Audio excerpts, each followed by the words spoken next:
بس اسمع، ولكن ثقوا أنا قد غلبت العالم.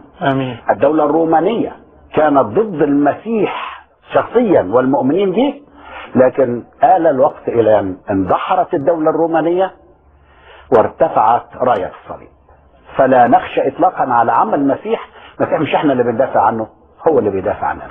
آمين. ربنا وياك ويثبتك وقلوبنا معاك وصلواتنا وياك، وفوق الكل المسيح معك.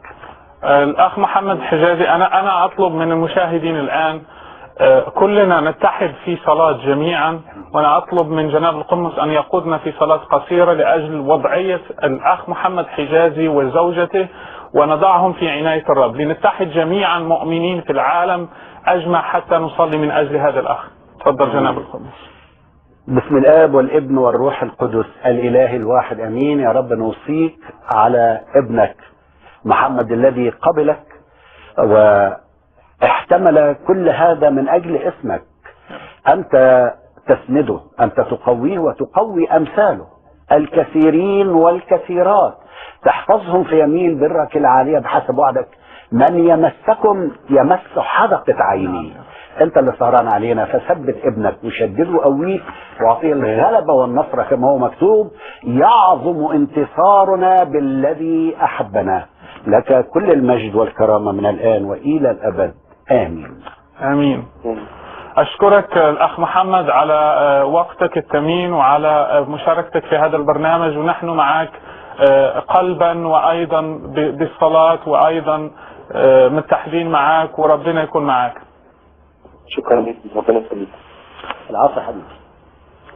أعزائنا المشاهدين، الآن يعني ننتقل إلى موضوعنا لهذه الحلقة عن المدرسة النقدية، والتي تشكل منهجا واضحا مشى عليه جناب القمص من أول خدمته لأحبائنا المسلمين. اعترافا منا ومحبة منا لجناب القمص وتقديرا للعمل الذي قام به، أعددنا مفاجأة عبارة عن قصة قصيرة جدا نعرض فيها مسيرة جناب القمص. لنشاهد هذه القصة معا. جناب القمص زكريا بطرس صار ظاهرة دينية بل ومدرسة نقدية أيضا. بدأ الخدمة في سن مبكر من حياته. خدمة عموما بدأت في الشباب المبكر بدعوة من أحد آباء الكنيسة في البلد اللي أنا كنت عايش فيها، ودعاني إن أنا أروح أخدم. كان عندي في الوقت ده حوالي 15 سنة. اهتم بالإسلام وبالمسلمين منذ زمن.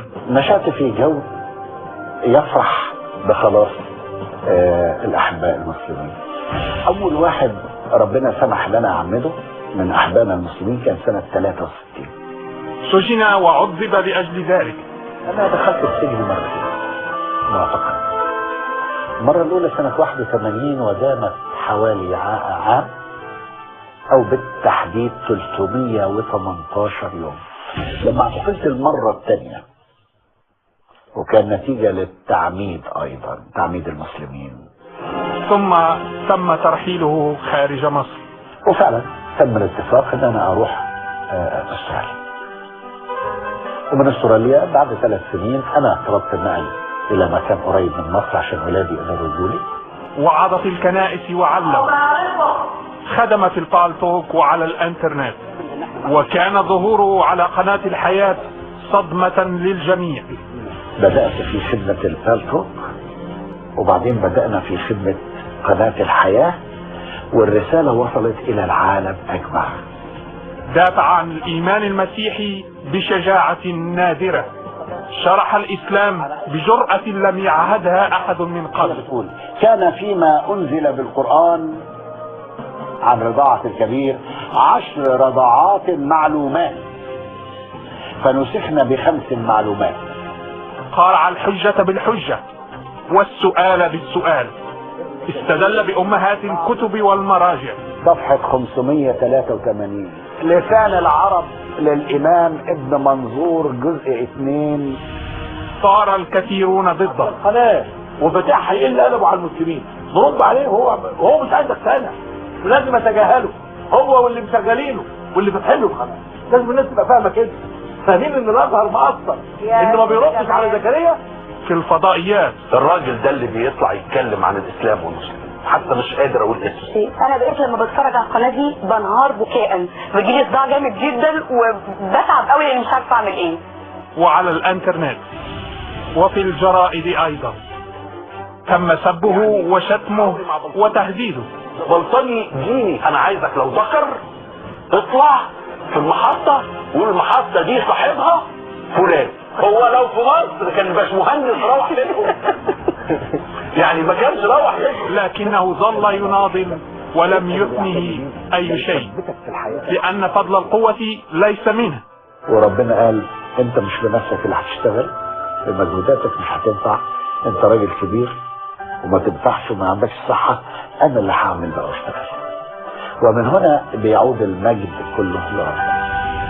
وهو اليوم يقول لكل مسيحي: الكنيسة لابد ان تنفتح على العالم وتصل بالرسالة الى كل، توصل رسالة الحب، رسالة الخلاص. الناس غلابة مش عارفين حاجة، ياما جوابات بتيجي يقولوا احنا ما كناش بنعرف حاجة عن المسيحية. الناس عايزة رسالة. فيا ترى اي مدرسة هذه؟ كيف ولماذا؟ حقيقة هذه المدرسة واهم الاعتراضات عليها اجابات في سؤال جريء.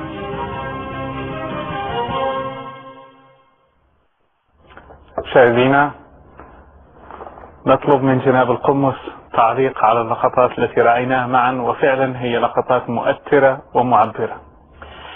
أنا بشكركم أولا من أجل هذه التجميع الكبيرة اللي أنا فوجئت بيها. يعني أنا أمور بتمر لكن لما بتتجمع كده مع بعضها بيبقى لها وضع تاني، فأنا بشكركم على المجهود الجبار. ده أقل شيء نقدمه لجنابك والطاقم كله العامل في القناة. وأنا آلة استخدمها ربنا، لا أكثر ولا أقل. أواني خزفية، خزفية يعني طينية، استخدمها الله عشان خاطر يضوق من خلالي، لا أكثر ولا أقل. أنا لا لي حاجة ولا محتاجة في أي شيء، لكن أنا إنسان ربنا ملأ قلبي بحبه، فاض الحب ليغمر المحرومين. هذا هو دافعي وهدفي خلاصهم، وأنا بشكركم من أجل البرنامج الرائع ده. ربنا يبارك. أشكرك. ونبتدي موضوعنا للمشاهدين الذي طالما انتظروه حتى أنهم يكتبوا في تعليقات على الصفحة. ننتظر هذه الحلقة بشوق وبشغف. نريد أن تحدثنا جناب القمص عن خلفية المدرسة النقدية التي تبنيتها منهجا في خدمتك. آمين. أنا بشكر ربنا أن هو قادني أولا إلى العمل دون ما أدري خلفياته وجذوره وأصوله، وعشان كده أنا بعتبرها دعوة إلهية قبل أن تكون دعوة دراسية أو منهجية.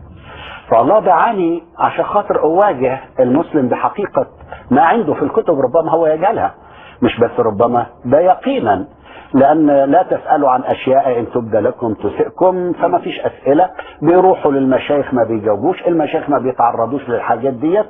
فأنا بس مجرد أن أنا بفتح الكتب وبقرأ، أقول له يا عم أنت ترضى يكون ده مصيرك ودي حياتك وده دينك إلى آخره. المدرسة اللي اكتشفتها يعني الجذور بتاعت اللي ربنا قادني اليه وهي المدرسه النقديه. احب الاول اقول ان في مدرستين، وكل انسان في العالم وفي الخدمه له منهجه وله طريقته وله اسلوبه، واحنا لا نتصادم ولا نتعارض ابدا، لكن ده كله بيؤدي في النهايه الى مجد المسيح وخير النفوس. امين. وخلاص. ففي مدرسه هي المدرسه التقليديه في الكرازه، اللي هي الكرازه بالانجيل، طلع ايات من الانجيل يواجهها. الله بيحبنا، احنا ابتعدنا عنه وانفصلنا، صار حكمنا هو الموت، المسيح اتى عشان خاطر بمبادره لخلاصنا، اللي يقبل يخلص وينال حياه، واللي بيرفض ذنبه على جنبه. هذه هي الرساله البسيطه بتاعت الكتاب المقدس. بس لما بنيجي نتقدم بيها الى انسان عادي بيقبلها، ما عندوش